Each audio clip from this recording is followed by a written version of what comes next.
Hello students, आज हम start करने जा रहे हैं क्लास 11 का एक नया चैप्टर एटॉमिक स्ट्रक्चर। ठीक है, और ये जो चैप्टर है वो नाम से पता चल रहा है एटॉमिक स्ट्रक्चर, मतलब ये चैप्टर जो है वो हमारा स्ट्रक्चर ऑफ एटम के बारे में होगा। ओके, और ये जो चैप्टर है ये बहुत ही एक इम्पोर्टेंट चैप्टर है, क्योंकि इसके आगे जो भी चैप्टर्स आएगा जैसे हमारा हो गया केमिकल बॉन्डिंग, पीरियोडिक क्लासिफिकेशन, ये सब के लिए हमारा एटॉमिक स्ट्रक्चर का फंडामेंटल क्लियर होना बहुत ज़रूरी है। ठीक है, और ये चैप्टर जो है बहुत इम्पोर्टेंट है।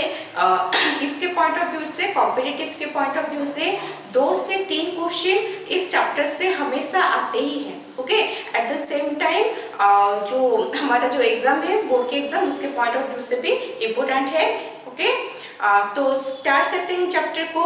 ये जो चैप्टर है स्ट्रक्चर ऑफ द एटम, इसमें हम क्या क्या पढ़ने वाले हैं देखते हैं। ठीक है, इस सबसे पहले हम पढ़ेंगे एटम क्या होता है, वो सब कैसे पढ़ेंगे from Dalton's atomic theory. Okay, next हम देखेंगे कि कौन कौन से हैं हमारे सब एटॉमिक पार्टिकल्स, और जो सब एटॉमिक पार्टिकल्स मेनली हमको चाहिए 3 ठो, इलेक्ट्रॉन, प्रोटॉन एंड न्यूट्रॉन। ये तीनों कैसे डिस्कवरी हुआ था इनका, ठीक है, इनके क्या क्या प्रॉपर्टीज है, ये सब के बारे में पढ़ेंगे।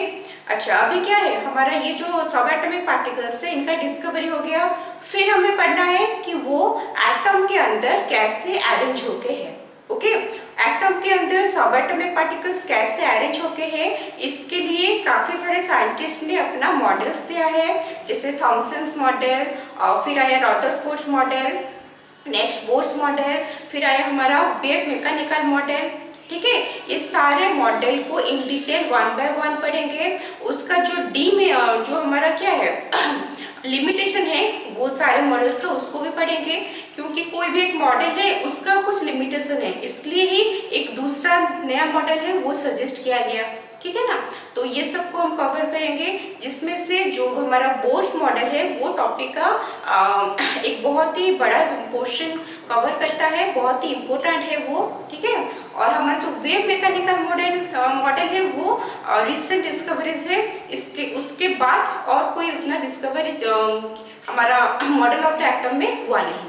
ओके, नेक्स्ट ये सबको पढ़ते पढ़ते बीच में और भी छोटे छोटे टॉपिक्स आएंगे, Heisenberg uncertainty principle, dual nature of light, dual nature of matter, और हमारा और भी काफ़ी सारी चीज़ें आएंगे। ठीक है, और बोर्स मॉडल में तो हमें बहुत सारे नई नई चीज़ों के बारे में पढ़ना पड़ेगा, जैसे हमारा हो गया क्वांटम नंबर्स हो गया, पॉलिस एक्सक्लूजन प्रिंसिपल हो गया। ओके, तो ये कुछ कुछ टॉपिक्स है, तो ये सारे टॉपिक्स को 1 बाय 1 हम कवर करेंगे। ठीक है, तो अभी स्टार्ट करते हैं चैप्टर को। हमारा जो पहला चीज़ है वो है डाल्टन्स एटॉमिक थ्योरी। ओके, तो डाल्टन्स एटम, ये तो हमें पता है एटम क्या होता है। अकॉर्डिंग टू डाल्टन, एटम क्या होता है, it is the smallest indivisible particle present in each element. Her element में प्रेजेंट रहता है जो सबसे छोटा पार्टिकल है, स्मॉलेस्ट इंडिविजिबल पार्टिकल, उसको हम एटॉम कहते हैं। ओके, ये जो एटॉम टर्म है, वर्ड है, वो आया है फ्रॉम द टर्म एटोमस, जिसका मीनिंग ही है इनडिविजिबल। क्लियर? उसके बाद जो हमारा नेक्स्ट पॉइंट आता है एटॉम के बारे में, वो है atoms of the similar same elements are of similar type and atoms of different elements are of different type. ठीक है, मतलब अगर हम एक एलिमेंट का एटॉम्स लेते हैं वो सब अपने मतलब इन ऑल रेस्पेक्ट वो सेम होंगे, उनका शेप साइज जो भी हो गया सब में सेम रहेंगे। एट द सेम टाइम एक एलिमेंट का एटॉम दूसरे एलिमेंट के एटॉम से डिफरेंट रहेगा। जैसे मान लो हमारा हाइड्रोजन का एटॉम हुआ, वहाँ पे जितना भी हाइड्रोजन का एटॉम है वो सब क्या रहेंगे, सेम रहेंगे। लेकिन अगर हम एक हाइड्रोजन का एटॉम ले रहे हैं और एक नाइट्रोजन का एटॉम ले रहे हैं, देन दे विल डिफर। ठीक है, तो यहाँ पे जो भी हम डाल्टन्स एटॉमिक थ्योरी में पढ़ रहे हैं वो बहुत ही स्टार्टिंग है, बहुत ही मतलब क्या बहुत ही पहले ये सब उनका पोस्टुलेट्स था वो जो दिए हैं। ठीक है, तो धीरे धीरे जितना भी डिस्कवरी हुआ उसके बाद पता चला कि जहाँ जो भी है वो कोई भी चीज़ है जो हमारा करेक्ट नहीं है, लेकिन फिर भी हम उसे पढ़ रहे हैं। क्यों पढ़ रहे हैं? क्योंकि वो हमें एक बेस दे गए हैं जिस जिसके ऊपर बेस्ड करके जिसको सच मान के उसके ऊपर बाकी साइंटिस्ट लोगों ने क्या किया है, अपना एक्सपेरिमेंट किया है। ओके, फर्स्ट हमने क्या पढ़ा, हमने पढ़ा कि स्मॉलेस्ट इंडिविजिबल पार्टिकल है एटम, लेकिन ये क्या है, ये तो ट्रू नहीं है, अभी हमें पता है, हालांकि हम अभी पढ़ने वाले हैं, लेकिन हमें जूनियर क्लास से पता है कि एटम जो है वो स्मॉलेस्ट पार्टिकल नहीं है। एटम के अंदर भी और भी छोटे छोटे पार्टिकल्स प्रेजेंट हैं, जिसको हम बोलते हैं सब एटॉमिक पार्टिकल्स। बहुत सारे सब एटॉमिक पार्टिकल्स से नए नए सब एटॉमिक पार्टिकल्स का डिस्कवरी भी हो रहा है। ओके, तो लेकिन वो सब के साथ हमारा कुछ मतलब है नहीं, हमें सिर्फ 3 सब एटॉमिक पार्टिकल्स कवर करना है, जो है इलेक्ट्रॉन, प्रोटॉन एंड न्यूट्रॉन।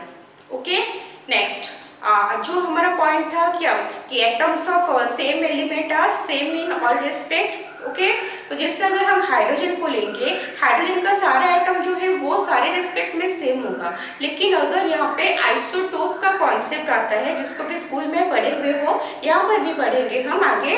तो आइसोटोप क्या होता है, यहाँ पे जो इनका सेम एटॉमिक नंबर रहता है, डिफरेंट मास नंबर रहता है।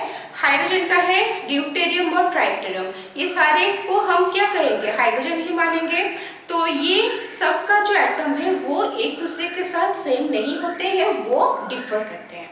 ओके, जो नेक्स्ट पॉइंट आता है हमारा वो है they combine in a simple whole number ratio. अगर कोई एलिमेंट का एक एटम दूसरे एलिमेंट के एक एटम के साथ कंबाइन करता है, वो सिंपल होल नंबर रेशियो में कंबाइन करता है। लेकिन ये भी हमारा गलत हो रहा है। कौन से केस में, जब हम पढ़े हैं क्या, हमारा जो स्टोइचियोमेट्रिक कैलकुलेशन था, वहाँ पे हम लोग देखे हैं कि ये जो है वो करेक्ट नहीं हो रहा है, वो ऐसा हमेशा होल नंबर में नहीं होता। जैसे फॉर एग्जाम्पल हमें एक आयरन एटम का एक ऑक्सीजन एटम के साथ हमें कंबाइन करना है, ठीक है। हमें ये पता है कि आयरन का जो वैलेंसी होता है वो 2 वैलेंसी होता है, एक होता है 2, एक होता है 3। मान लो हमें आयरन का वैलेंसी 2 लेना है, ठीक है, और उसी वैलेंसी से हमें ऑक्सीजन के एटम के साथ कंबाइन करना है। तो पढ़े हुए हो वैलेंसी का, आयरन का वैलेंसी 2 है जो इधर आएगा, ऑक्सीजन का वैलेंसी भी 2 है जो इसके नीचे आएगा। ऑपोजिट होता है तो दोनों ही 2 है तो कैंसिल हो जाएंगे, तो फाइनली क्या बनेगा, FeO। इसका मतलब इन जनरल आंखों में दिख रहा है कि 1 iron atom and 1 oxygen atom combine कर रहा है, ठीक है। लेकिन वो हमेशा ठीक नहीं, वो जरूरी नहीं कि ठीक हो। क्यों? क्योंकि हमने एक्सपेरिमेंटली ये देखा हुआ है कि यहाँ पे जो आयरन रहता है वो 1 में नहीं रहता, वो रहता है 0.98 में, और ऑक्सीजन जो है वो रहता है 1 में। इसका मतलब अगर हम FeO ले रहे हैं तो वहाँ पे अगर 100% ऑक्सीजन है तो 98% रहेगा हमारा आयरन, ठीक है। तो हमेशा सिंपल होल नंबर रेशियो में ये कंबाइन नहीं कर रहा है। क्लियर? नेक्स्ट है क्या, एटम वो स्मॉलेस्ट ये है क्या, स्मॉलेस्ट पार्टिकल है जो केमिकल रिएक्शन में पार्टिसिपेट करता है, ठीक है। नेक्स्ट इज एटम जो है वो they can not be created, can not be destroyed. लेकिन ये पॉइंट भी हमारा करेक्ट नहीं आ रहा है। क्यों? क्योंकि अभी अगर हम देखेंगे, जैसे न्यूक्लियर केमिस्ट्री का यूज करेंगे, रेडियो एक्टिविटी का, तो हम एटम को क्रिएट भी कर सकते हैं और एटम को डिस्ट्रॉय भी कर सकते हैं, ठीक है। तो ये था हमारा डाल्टन्स एटॉमिक थ्योरी, जिसमें हमें एटम के बारे में थोड़ा बहुत इंफॉर्मेशन दिया गया है। तो नेक्स्ट हम प्रोसीड करने वाले हैं टुवर्ड्स सब एटॉमिक पार्टिकल्स। सब एटॉमिक पार्टिकल्स क्या है, अभी हम बोले क्या है सब एटॉमिक पार्टिकल्स। एटम के अंदर भी काफी सारे छोटे छोटे पार्टिकल्स होते हैं जिसको सब एटॉमिक पार्टिकल कहा जाता है, ओके। और ये जो पार्टिकल्स है वो बहुत सारे हैं, और इनके मतलब हमें सिर्फ 3 सब एटॉमिक पार्टिकल्स के बारे में पढ़ना है, जो है इलेक्ट्रॉन, प्रोटॉन एंड न्यूट्रॉन। और ये जो तीनों पार्टिकल है, इलेक्ट्रॉन, प्रोटॉन एंड न्यूट्रॉन, ये सारे एलिमेंट में पाए जाते हैं एक्सेप्ट हाइड्रोजन, ओके। हाइड्रोजन में हमारा न्यूट्रॉन नहीं रहता, बाकी सारे एलिमेंट में इलेक्ट्रॉन, प्रोटॉन, न्यूट्रॉन पाए जाते हैं, जिसलिए हम ये तीनों को बोलते हैं फंडामेंटल पार्टिकल्स। आया समझ में, क्या बोलते हैं, फंडामेंटल पार्टिकल्स, ओके। तो अभी हम क्या करेंगे ना, सारे सब एटॉमिक पार्टिकल्स को, मतलब जो फंडामेंटल पार्टिकल्स है उसका डिस्कवरी को 1 by 1 पढ़ेंगे, okay. First, discovery of electron।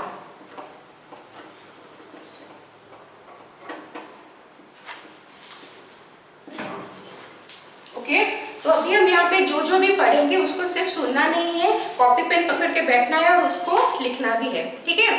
तो डिस्कवरी ऑफ इलेक्ट्रॉन, जो डिस्कवरी ऑफ इलेक्ट्रॉन हुआ था वो किसने किया था, वो किया था जे थॉमसन ने, okay, in the year 1897, okay, 1897 में जे थॉमसन जो कि एक साइंटिस्ट है, उन्होंने इलेक्ट्रॉन का डिस्कवरी किया था। कैसे किया था वो जो हमारा एक्सपेरिमेंट एक चल रहा था डिस्चार्ज ट्यूब एक्सपेरिमेंट, वो डिस्चार्ज ट्यूब एक्सपेरिमेंट को कर रहे थे और वहां से उन्होंने इलेक्ट्रॉन का डिस्कवरी किया, ओके। तो वो एक्सपेरिमेंट कैसा था, वो एक्सपेरिमेंट में पहले उन्होंने एक सिलिंड्रिकल ग्लास ट्यूब लिया जो अप्रोक्सीमेटली 60 सेंटीमीटर के लेंथ का था, ठीक है। और ये जो ग्लास ट्यूब था it was fused at both the ends, उसका दोनों एंड से उसे फ्यूज कर दिया है, टोटली वो कवर अप है अभी, ओके। और यहाँ पे दोनों एंड में 2 ठो मेटल प्लेट लगाया गया है, ठीक है, जिसको हम बोल रहे हैं इलेक्ट्रोड्स, ओके। दोनों मेटल प्लेट्स मतलब जो इलेक्ट्रोड है they are connected to a source of high voltage, okay, ये है हमारा source of high voltage. Battery ले सकते हैं, इंडक्शन कॉइल भी ले सकते हैं, कुछ भी ले सकते हैं यहाँ पे, ठीक है। तो जो मेटल प्लेट है या जो इलेक्ट्रोड है जो बैटरी का नेगेटिव टर्मिनल के साथ कनेक्टेड है उसको हम बोलते हैं कैथोड, ओके। और जो इलेक्ट्रोड बैटरी का पॉजिटिव टर्मिनल के साथ एसोसिएटेड है उसको हम बोलते हैं एनोड, ओके। नेक्स्ट, ये ट्यूब में एक वैक्यूम पंप लगाया गया है, ओके। वैक्यूम पंप का काम क्या होता है, वैक्यूम पंप का काम होता है कि वहां पे उसको यूज करके हम प्रेशर को चेंज कर सकते हैं, ठीक है। अगर हम चाहें तो प्रेशर को रिड्यूस करते करते जाएंगे, ओके। तो ये था हमारा जो डिस्चार्ज ट्यूब एक्सपेरिमेंट का सेटअप, हो गया। तो अभी करना क्या है, यहाँ पे उन्होंने क्या किया, 1 by 1 डिफरेंट गैसेस लिए, ठीक है। डिफरेंट गैसेस लेके क्या किए, देखो इन जनरल जो गैस होते हैं दे आर नॉन कंडक्टर, वो इलेक्ट्रिसिटी कंडक्ट नहीं कर सकते, ठीक है, अंडर नॉर्मल कंडीशन, ठीक है।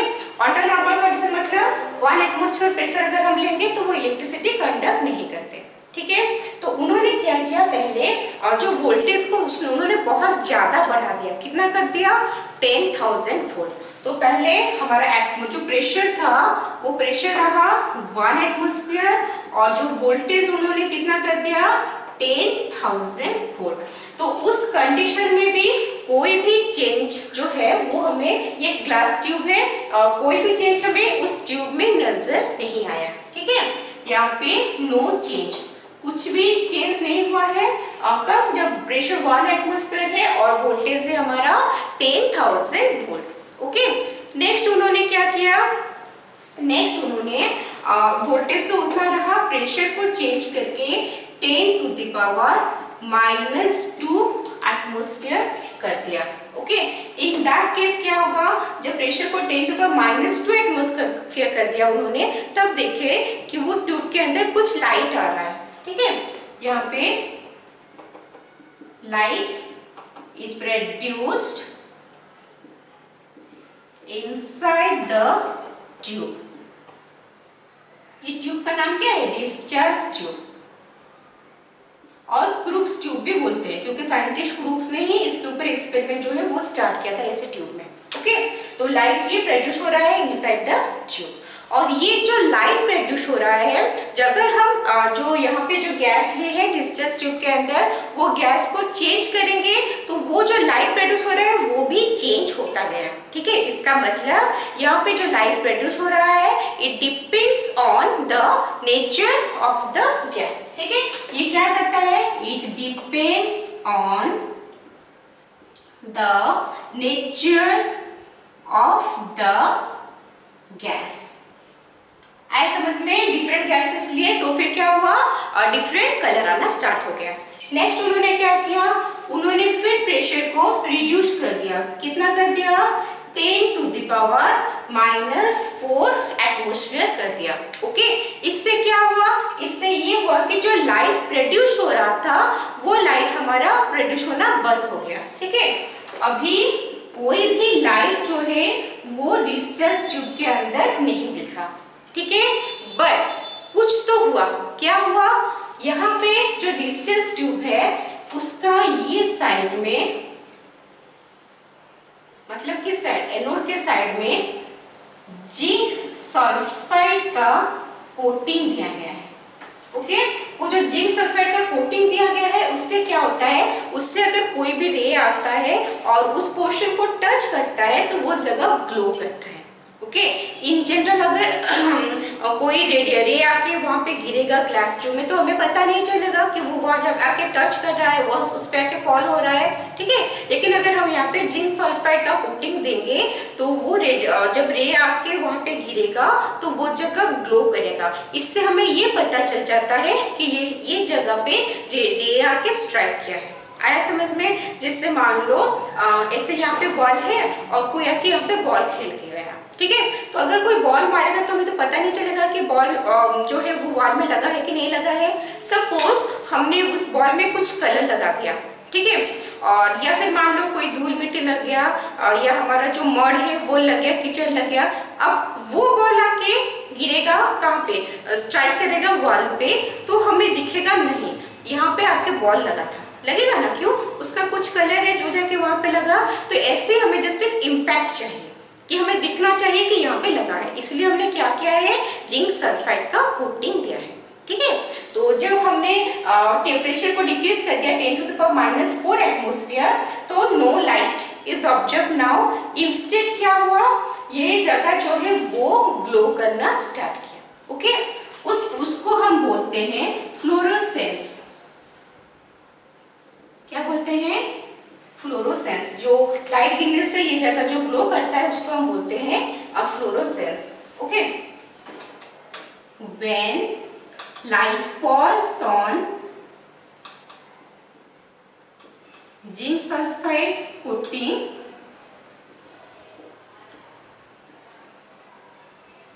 it started glowing। लाइट नहीं, रे बोलेंगे इंस्टेड। ओके, क्योंकि अब तो रे ही निकल रहा है। ठीक है, ऐसा समझ में?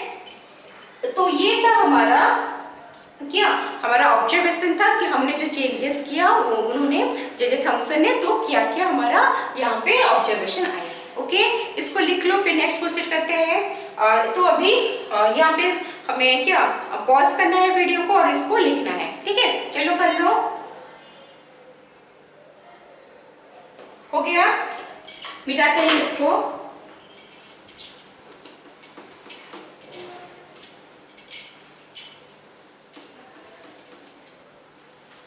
ओके, तो अभी उन्होंने जो भी किया एक्सपेरिमेंट दिखा कि यहाँ पे आके कुछ रे है वो आके गिर रहा है।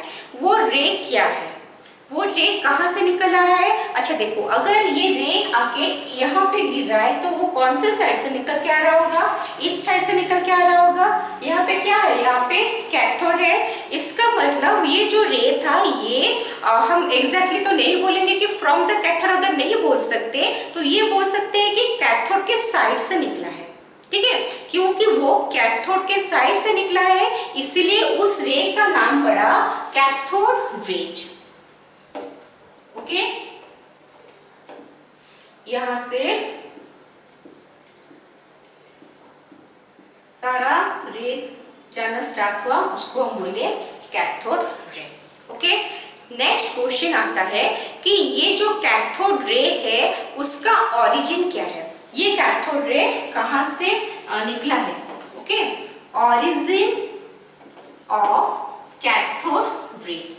ठीक है, ये जो कैथोड रे है उसका ओरिजिन दो है। क्या ओरिजिन है? फर्स्ट है हमारा जो कैथोड है वहीं से कैथोड रे निकलना स्टार्ट हुआ है। ठीक है, फर्स्ट क्या है? Initially it originates from cathode. Okay, कैसे? ये कैथोड क्या चीज है? वो हमारा एक मेटल प्लेट है। ओके, तो वो जो मेटल प्लेट है उस टाइम में उनको नहीं पता था, लेकिन अभी हमको पता है कि हर मेटल जो है उसमें इलेक्ट्रॉन्स तो रहते ही है, रहते ही है ना। हमारा बीच में न्यूक्लियस है और बाहर जो है वहाँ पे इलेक्ट्रॉन रहता है, जो हमारे डिफरेंट सेल्स से वहाँ पे इलेक्ट्रॉन रहता है, ये हमें पता है। तो जब मतलब ये हमें पता है, ठीक है, उनको पता नहीं था। तो जब क्या हुआ, हाई वोल्टेज दिया गया, ठीक है, हाई वोल्टेज दिया गया, तो उस केस में क्या हुआ, उस केस से जो इलेक्ट्रॉन्स है हमारे मेटल के एटॉम में, उसको तो उस वोल्टेज से उनका जो इलेक्ट्रॉन है वो बाहर निकल आया। ओके, बहुत ज्यादा वोल्टेज था, वो बाहर निकल आया। तो जब वो इलेक्ट्रॉन बाहर निकल आए, इलेक्ट्रॉन का चार्ज क्या होता है? नेगेटिव होता है। और ये हमें पता है कि ऑपोजिट्स अट्रैक्ट करता है, चार्ज ऑपोजिट्स। तो ये क्या है? इलेक्ट्रॉन निकला नेगेटिव चार्ज का। तो वो नेगेटिव चार्ज अभी कहाँ जाएगा? वो जाएगा हमारा पॉजिटिव प्लेट के टुवर्ड्स, वो मूव करेगा। ओके, तो ये जो इलेक्ट्रॉन निकला कहाँ से? कैथोड से। हमारा जो मेटल प्लेट था, जो इलेक्ट्रोड था, वहां से निकला और वो मूव करना स्टार्ट किया टुवर्ड्स एनोड। यही है हमारा कैथोड रेज। ओके, ये हमारा फर्स्ट सोर्स है। सेकेंड सोर्स क्या है? सेकेंड सोर्स है the atoms of the air, जो कि अभी आयोनाइज हो चुके हैं। ठीक है, कैसे? देखो, अभी हमने यहाँ पे कुछ गैस लिया है ना। तो जब हमने प्रेशर को बहुत ज्यादा रिड्यूस कर दिया, उस केस में क्या हुआ, इन जनरल क्या होता है, गैस के जो मॉलिक्यूल्स है, मॉलिक्यूल्स के बीच में फोर्स ऑफ अट्रैक्शन रहता है। ओके, तो जब प्रेशर बहुत ज्यादा रिड्यूस होता है तो फोर्स ऑफ अट्रैक्शन धीरे धीरे कम होना स्टार्ट हो जाता है। एक वैक्यूम टाइप का जो हमारा क्या वैक्यूम टाइप का सिचुएशन क्रिएट होना स्टार्ट होता है, तो वहाँ पे फोर्स ऑफ अट्रैक्शन नहीं रहता। ठीक है, तो अगर फोर्स ऑफ अट्रैक्शन नहीं रहता, अभी जो मॉलिक्यूल्स है वो भी धीरे धीरे लूजली हेल्ड है, तो एटम्स जो है वो भी फ्री है। और ये जो एटम्स है और उनका ऊपर क्या है, वो भी उनसे इलेक्ट्रॉन जो है वो भी निकलना स्टार्ट हो गया। ओके, इसमें जो एटम है, एटम अभी फ्री हो गए, तो वहां से इलेक्ट्रॉन निकलना स्टार्ट हो गया। अभी ये इलेक्ट्रॉन्स भी सारे कहाँ जाएंगे? ये सारे भी अभी हमारे एनोड के टुवर्ड्स जाएंगे, क्योंकि सबका चार्ज जो है वो नेगेटिव है। ओके, तो ये सबको लेके हमारा कैथोड रे बना हुआ है। ओके, आया समझ में क्या बोल रहे हैं?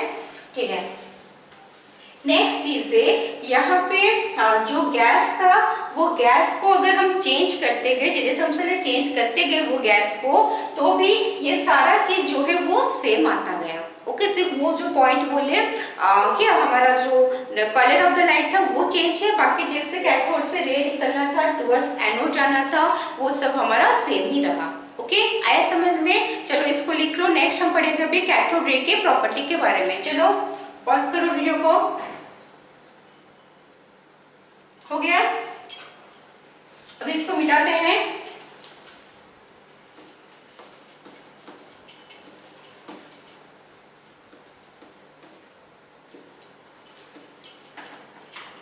नेक्स्ट हम पढ़ने वाले हैं प्रॉपर्टीज ऑफ कैथोड रेज।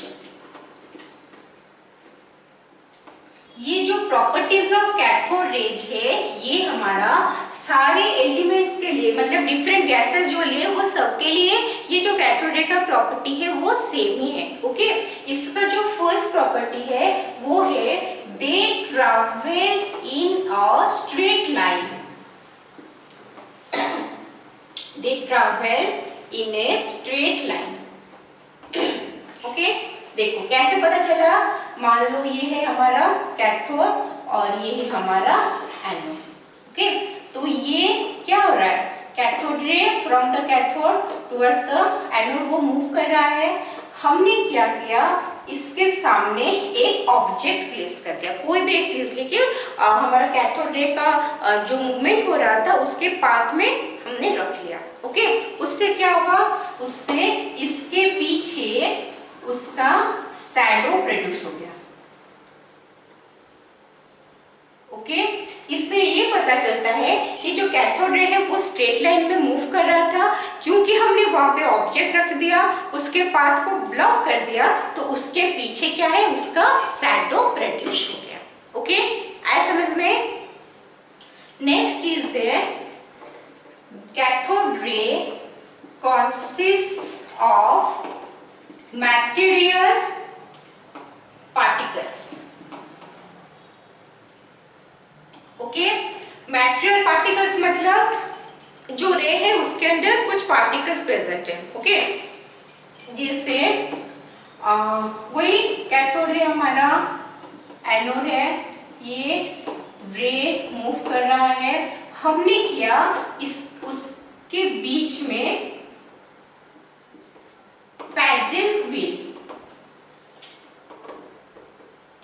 जो कि माइका का बनाया हुआ था। ठीक है, paddle wheel made up of mica, हमने क्या किया, उसको लेके ये कैथोड रे के सामने रख दिया।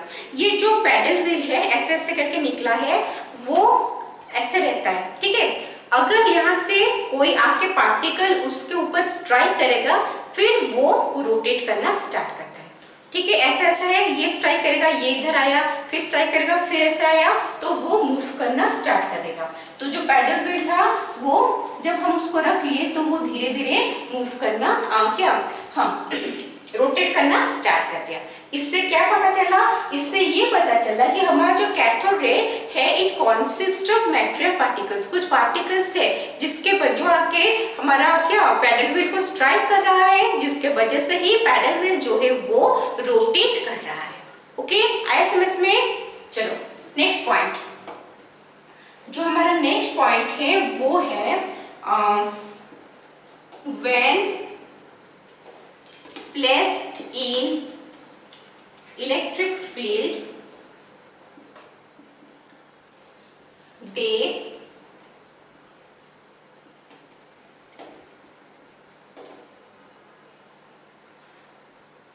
यहाँ पे लिखते हैं they deflects towards positively charged। Okay, देखो ये है हमारा कैथोड, ये है हमारा एनोड, और यहाँ पे कैथोड रे जो है वो मूव कर रहा है। ओके, तो अभी हमने क्या किया, यहाँ पे मेटल प्लेट लगा लिया। ओके, ये है हमारा नेगेटिव प्लेट और ये है हमारा पॉजिटिव प्लेट, और अभी क्या किया, वहां पे हमने इलेक्ट्रिक फील्ड अप्लाई कर दिया। तो देखो कैथोड रे जैसे नॉर्मली कहाँ वो कैसे मूव करेगा, स्ट्रेट लाइन में मूव करेगा। अभी क्या है, अभी दो तो मेटल प्लेट ले लिए हमने और वहां पे इलेक्ट्रिक फील्ड अप्लाई कर दिए, तो फिर देखा कि ये जो कैथोड रे है वो क्या हो रहे हैं, धीरे धीरे उनका डिफ्लेक्शन हो रहा है टुवर्ड्स द पॉजिटिव प्लेट। ये तो क्या है, नॉर्मल जा रहा था, धीरे धीरे पॉजिटिव प्लेट के टुवर्ड्स उसका डिफ्लेक्शन हुआ। इससे क्या पता चलता है, इससे ये पता चलता है क्योंकि वो रे पॉजिटिव प्लेट के टुवर्ड्स आ रहा है, इसका मतलब ऑफ कोर्स उसमें नेगेटिवली चार्ज्ड पार्टिकल्स है। ठीक है, तो ये हमें इलेक्ट्रिक फील्ड से पता चला कि वहां पे जो पार्टिकल्स है दे आर नेगेटिवली चार्ज्ड। आया समझ में। तो पहले इसको लिख लो, फिर मिटा के नया पॉइंट्स लिखेंगे। हो गया, मिटाते हैं।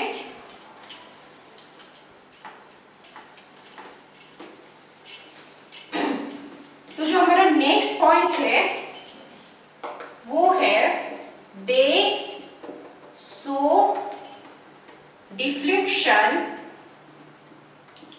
इन magnetic field.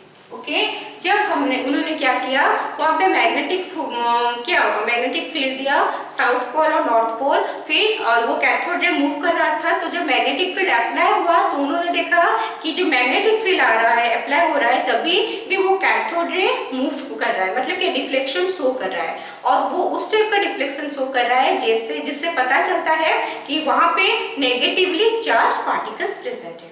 Okay, next point है they produce heat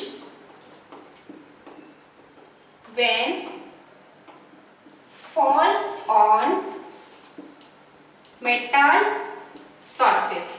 कोई भी मेटल सरफेस के ऊपर जब आके कैथोड रे फॉल करता है तो वो जगह पे क्या होता है, हीट प्रोड्यूस होता है। ओके, इससे हमें ये पता चलता है कि कैथोड रे का प्रॉपर्टी है कि वो हीट प्रोड्यूस कर सकता है। ठीक है, नेक्स्ट पॉइंट है they produce x-ray when strike on hard metal surface like tungsten, copper etc. Molybdenum भी है। ठीक है, ये जो मेटल्स है, ऐसे कुछ मेटल्स है, सारे मेटल्स नहीं, कुछ मेटल्स है वो जो कि बहुत हार्ड है, उनके ऊपर जब कैथोड रे आके स्ट्राइक करता है तो वो एक्सरे प्रोड्यूस करता है। ठीक है, इससे हमें ये पता चलता है कि कैथोड रे का ये कैपेसिटी है कि वो एक्सरे प्रोड्यूस कर सकता है। Okay, next 7, it can affect photographic plate. अगर हम फोटोग्राफिक प्लेट लेंगे और कैथोड रे को उसके ऊपर आके गिराने का कोशिश करेंगे तो क्या होगा, तो वहां पे वो जो जगह, जितने जगह पे कैथोड रे आके फॉल हो रहा है, स्ट्राइक कर रहा है उसके सरफेस को, वो जगह जो है वो उसमें कुछ चेंजेस आ जाएगा। ठीक है, वो जो चेंजेस आएगा उस जगह में, उस प्रोसेस को हम बोलते हैं fogging. Okay, next, it produces fluorescence when strike on zinc sulphide screen. Okay, जब भी हमने देखा है एक्सपेरिमेंट में zinc sulphide coated screen.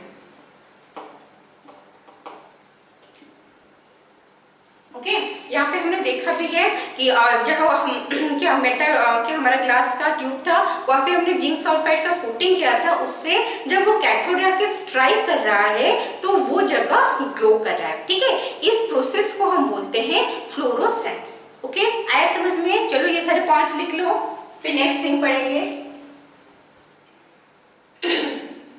Okay, मिटाते हैं।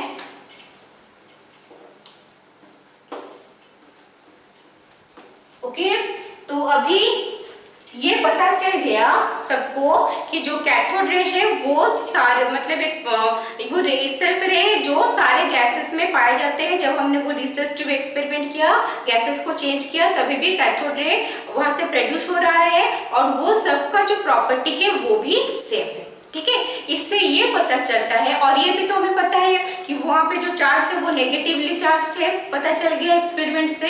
और क्या पता है, और ये पता है हमें कि ये जो इलेक्ट्रॉन मतलब जो कैथोड रे है उसमें जो पार्टिकल्स है, क्योंकि कैथोड रे सारे एलिमेंट्स से निकल रहा है, सारे गैसेस से, तो ये जो कोई भी मैटर जो पार्टिकल जो प्रेजेंट है कैथोड रे में वो एक यूनिवर्सल पार्टिकल है, मतलब सारे एलिमेंट्स में वो पार्टिकल प्रेजेंट है। ओके, तो वो जो नेगेटिवली चार्ज पार्टिकल था जो क्योंकि सारे एलिमेंट्स में प्रेजेंट था, जिसको हमने बोला कि that is a fundamental particle, उसका नाम दिया गया इलेक्ट्रॉन। ओके, उस फंडामेंटल पार्टिकल जिसका कैथोड रे में था उसका नाम दिया गया इलेक्ट्रॉन, और उनका नाम जो है वो दिया जी.जे. स्टोनी है। ठीक है, तो हम क्या बोल सकते हैं, हम बोल सकते हैं कि cathode ray is a stream of electrons. Okay, cathode ray is a stream of electron. ठीक है, अच्छा यहाँ पे एक बहुत ही इंटरेस्टिंग चीज है, देखो ये जो इलेक्ट्रॉन का नाम दिया है जी.जे. स्टोनी ने, वो नाम पहले दिया गया था, बाद में इलेक्ट्रॉन का डिस्कवरी हुआ था। ठीक है, क्यों? क्योंकि इतना डिटेल में नहीं चाहिए, बस थोड़ा इंफॉर्मेशन के लिए जान लो। जब माइकल फैराडे और एक साइंटिस्ट है, उन्होंने क्या किया था, अपना इलेक्ट्रोलाइसिस के ऊपर वो कुछ एक्सपेरिमेंट कर रहे थे। ठीक है, जब एक्सपेरिमेंट कर रहे थे तो उन्होंने देखा कि कुछ सब्सटेंस है, जब हम उसको वाटर में डिसॉल्व कर देंगे तो वो इलेक्ट्रिसिटी प्रोड्यूस करता है। डिटेल है क्लास 12 में इलेक्ट्रोकेमिस्ट्री चैप्टर में, ठीक है। क्या आप कर रहे थे, कुछ सब्सटेंस है जिनको अगर हम वाटर में डिसॉल्व करेंगे तो वो इलेक्ट्रिसिटी फ्लो मतलब कंडक्ट कर सकता है, ठीक है। तो तब जीसस टोनी ने सोचा तो अगर वो इलेक्ट्रिसिटी कंडक्ट कर रहा है तो कुछ तो एक पार्टिकल है, ओके, उस सब में कुछ एक पार्टिकल से which is responsible for conducting electricity. Electricity conduct करने के लिए जो रिस्पॉन्सिबल है, ऐसे कोई एक पार्टिकल उसके अंदर हो सकता है, ओके। और वो सोच के उन्होंने कहा चलो उसका नाम दे देते हैं, वो है इलेक्ट्रॉन। तब वो इलेक्ट्रॉन है कि नहीं है, कि अगर है कैसा है, वो किसी को नहीं पता था। तो पहले उसका नेमिंग हो गया था कि हाँ ऐसा एक पार्टिकल हो सकता है। और फिर जब जे थॉमसन ने डिस्कस ट्यूब का एक्सपेरिमेंट किया और पता चला कैथोड रे है, वहां पे वो मेटेरियल पार्टिकल प्रेजेंट है जो कि एक फंडामेंटल पार्टिकल है, और तो उन्होंने वो जो इलेक्ट्रॉन का नाम था वो सोचा नहीं यही है जो कि वो इलेक्ट्रॉन है, ओके। आया समझ में, ठीक है। नेक्स्ट है इलेक्ट्रॉन, तो पता चल गया कि कैथोड रे में इलेक्ट्रॉन है। नेक्स्ट है हमें इलेक्ट्रॉन के बारे में भी कुछ जानना है ना। तो जे थॉमसन ने क्या किया, उन्होंने E/m रेशियो निकाला, ओके। इंटरेस्टिंग फैक्ट देखो, E/m, E जो है वो है हमारा चार्ज ऑफ इलेक्ट्रॉन, m जो है वो है हमारा मास ऑफ इलेक्ट्रॉन, ठीक है। तो E/m रेशियो मतलब charge by mass ratio J Thomson ने फाइंड आउट किया, ओके, जिसका वैल्यू था 1.76 into 10⁸ कूलम पर ग्राम, ठीक है। तो उनको ना ही चार्ज ऑफ इलेक्ट्रॉन यानी कि E का पता था, ना ही मास ऑफ द इलेक्ट्रॉन के बारे में पता था, लेकिन उन्होंने चार्ज बाय मास रेशियो जो है वो उन्होंने निकाला था, ठीक है। कैसे निकाला था उतना हमें इन डिटेल नहीं चाहिए, बस जान लो। देखो ये है हमारा क्या, कैथोड, ओके, ये है हमारा एनोड। कैथोड से एनोड की तरफ क्या हो रहा है, कैथोड रेज मूव कर रहे हैं, ओके। जब ये कैथोड रे को हमने इलेक्ट्रिक फील्ड दे दिया, ये है पॉजिटिवली चार्ज वाला, ये है नेगेटिवली चार्ज वाला मेटल प्लेट। जैसे कि थे ये पॉजिटिवली चार्ज है, ये है नेगेटिवली चार्ज, देखो। और यहाँ पे हमारे पास एक स्क्रीन है which is coated with zinc sulphide, ठीक है। तो इन जनरल क्या होना चाहिए, ये कैथोड रे स्ट्रेट लाइन में मूव करना चाहिए, लेकिन जब इलेक्ट्रिक फील्ड अप्लाई किया गया तो ऑफ कोर्स यहाँ पे नेगेटिवली चार्ज इलेक्ट्रॉन है, तो वो पॉजिटिवली चार्ज प्लेट के टुवर्ड्स डिफ्लेक्शन होगा उसका, तो वो ऐसा जाके कहीं एक पॉइंट यहाँ पे एक्स पे स्ट्राइक किया। कब, जब हमने इलेक्ट्रिक फील्ड दिया, ठीक है। नेक्स्ट अभी मान लो कि इलेक्ट्रिक फील्ड नहीं है, ठीक है। अभी क्या है, अभी उन्होंने एक मैग्नेटिक फील्ड दे दिया, ये साउथ पोल है और ये नॉर्थ पोल है, ओके। अगर साउथ पोल नॉर्थ पोल ये जो है हमारा इलेक्ट्रिक फील्ड और magnetic field they are perpendicular to each other. अगर मान लो अभी इलेक्ट्रिक फील्ड नहीं है, सिर्फ मैग्नेटिक फील्ड है, अगर सिर्फ मैग्नेटिक फील्ड है उस केस में कैथोड रे डिफ्लेक्शन होके यहाँ पे एक पॉइंट y, ओके, एक पॉइंट y पे आके स्ट्राइक कर रहा है। आज समझ में, जब सिर्फ इलेक्ट्रिक फील्ड था वो जाके x में स्ट्राइक कर रहा था, जब सिर्फ मैग्नेटिक फील्ड है तो वो आके y में स्ट्राइक किया, ओके। फिर जे थॉमसन ने क्या किया, उन्होंने इलेक्ट्रिक फील्ड का मैग्नीट्यूड और मैग्नेटिक फील्ड का मैग्नीट्यूड उन्होंने कुछ ऐसा उसको मतलब एडजस्ट किया कि दे म्यूचुअली कैंसल ईच अदर, दोनों के इफेक्ट को कैंसल कर दिए, और जिससे नॉर्मली स्ट्रेट लाइन में कैथोड रे मूव कर रहा था, ओके, स्ट्रेट लाइन होना चाहिए, मेरा इतना स्ट्रेट लाइन नहीं हो रहा है, ठीक है, वो स्ट्रेट लाइन में जाके एक पॉइंट जेड में आके वो स्ट्राइक करता है, ओके। आया समझ में, सिर्फ इलेक्ट्रिक फील्ड रहा तो एक्स में स्ट्राइक किया, सिर्फ मैग्नेटिक फील्ड रहा तो वाई में स्ट्राइक किया और उन्होंने ऐसा एडजस्ट कर लिया कि इलेक्ट्रिक और मैग्नेटिक फील्ड जो कि both are perpendicular to each other present है, वो ऐसा एडजस्ट किया कि वो कैंसिल हो गया उसका इफेक्ट, और वो नॉर्मली जैसे जा रहा था वहां पे स्ट्राइक किया।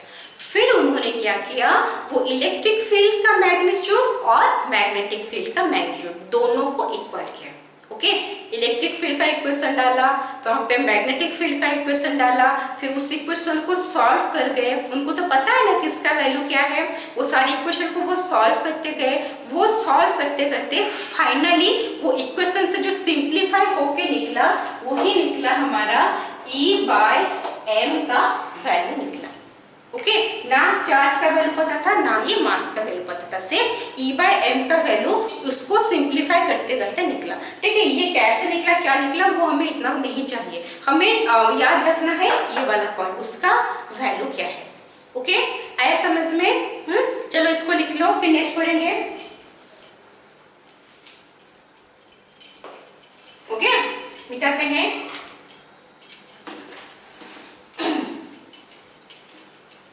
तो पहले क्या हुआ, चार्ज मास किसी का इलेक्ट्रॉन का नहीं पता था, फिर सिर्फ E/m रेशियो पता था। फिर मिलीकैन एक साइंटिस्ट है, R.A. मिलीकैन, उन्होंने क्या किया, वो ऑयल ड्रॉप मेथड से उन्होंने चार्ज ऑफ द इलेक्ट्रॉन जो है उन्होंने फाइंड आउट किया। ठीक है, चार्ज ऑफ द इलेक्ट्रॉन जो उन्होंने फाइंड आउट किया उसका वैल्यू आया 1.6 × 10⁻⁻19 कूलम, जो कि नेगेटिव है। ठीक है, पता है इलेक्ट्रॉन का चार्ज नेगेटिव होता है, -1.6 × 10⁻⁻19 कूलम। ठीक है, तो जैसे E/m का वैल्यू हो गया या फिर चार्ज का वैल्यू हो गया, हमें सिर्फ वैल्यू चाहिए, उसका जो डिटेल एक्सपेरिमेंट हमारे सिलेबस में नहीं है। ओके, फिर भी एक शॉर्ट में बता देते हैं। ये ऑयल ड्रॉप मेथड में वो क्या करते हैं, जो ऑयल है वो ऑयल को पूरा स्प्रे करते हैं छोटे छोटे पार्टिकल्स में, वो अंदर गया। ओके, वो जब अंदर गया उन्होंने इलेक्ट्रिक फील्ड दे दिया। ठीक है, अब जब इलेक्ट्रिक फील्ड दे दिया, वो ऑयल ड्रॉपलेट जो वो तो मूव कर रहा था, वो जब मूव कर रहा था तो वो क्या करेगा, धीरे धीरे नीचे आएगा। क्यों? Due to gravitational force oil droplets नीचे आएगा। तो यहाँ पे उन्होंने एक्सरे छोड़ दिया। एक्सरे छोड़ने से क्या हुआ, जो भी गैस यहाँ पे था, गैस का एटम, वो सारे आयोनाइज्ड हो गए। ओके, वो सारे आयोनाइज्ड हो गए, मतलब वहां से इलेक्ट्रॉन निकल गए। ठीक है, वो सब इलेक्ट्रॉन कहाँ जाएंगे, वो आके ऑयल ड्रॉपलेट्स के ऊपर लगेंगे। ओके, तो ग्रेविटी से ऑयल ड्रॉपलेट्स नीचे आ रहा था, तो वहां पे क्या लगा है, ऑयल ड्रॉपलेट्स के ऊपर सारे इलेक्ट्रॉन आके लग गए हैं, 1 2 3 कहीं पे कुछ लगा है। तो वो जो इलेक्ट्रॉन नीचे जा रहा था, नीचे हमारा वो लगा दिए हैं क्या, नेगेटिव प्लेट। अब वो नेगेटिव प्लेट क्या करेगा, इसको अभी वो रिपेल करेगा।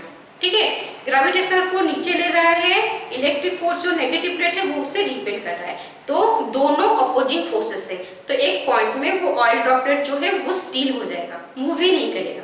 दोनों फैक्टर कैंसिल कर रहे हैं, वो मूव ही नहीं करेगा। ठीक है, तो ये जो ग्रेविटेशनल फोर्स है और ये जो इलेक्ट्रोस्टैटिक फोर्स है जो रिपेल कर रहा है, वो दोनों को उन्होंने इक्वेट किया।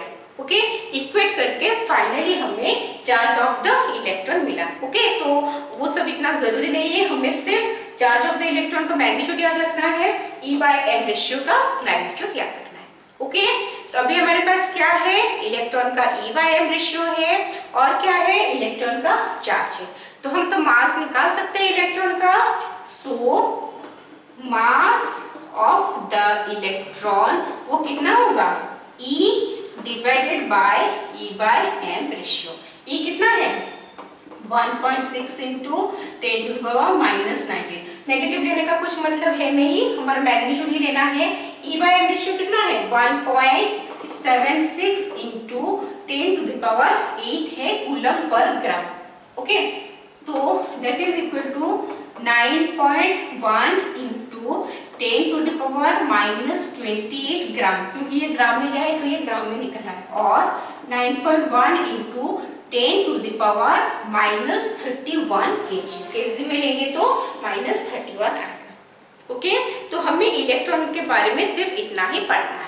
ओके, आया समझ में? अभी देखो, अगर कोई पूछ रहा है, अभी इतना सारा डिस्कवरी हो गया, अभी अगर कोई पूछेगा कि व्हाट इज एन इलेक्ट्रॉन, तो हम क्या बोलेंगे? हम बोलेंगे अभी कि इलेक्ट्रॉन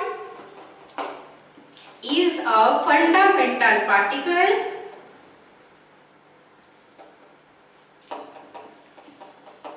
having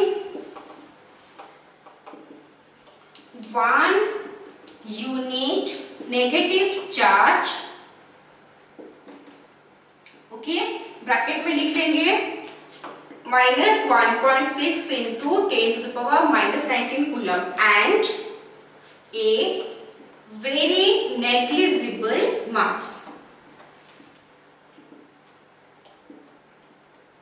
ठीक है, 9.1 into 10⁻⁻31 के, तो ये तो बहुत ही नेग्लिजिबल मास हो ही गया। ठीक है, तो अभी हमने इलेक्ट्रॉन का एक नया क्या डेफिनेशन जो है वो हम बोल सकते हैं। ओके, आया समझ में? तो आज के क्लास में हमारा जो discovery of the electron part था वो खत्म हो रहा है। ठीक है, तो आज का क्लास ये खत्म करते हैं। अपने नेक्स्ट क्लास में हम कुछ एक नया चीज पढ़ेंगे in the chapter atomic structure. Okay, till then mindfully पढ़ाई करते रहो। ओके।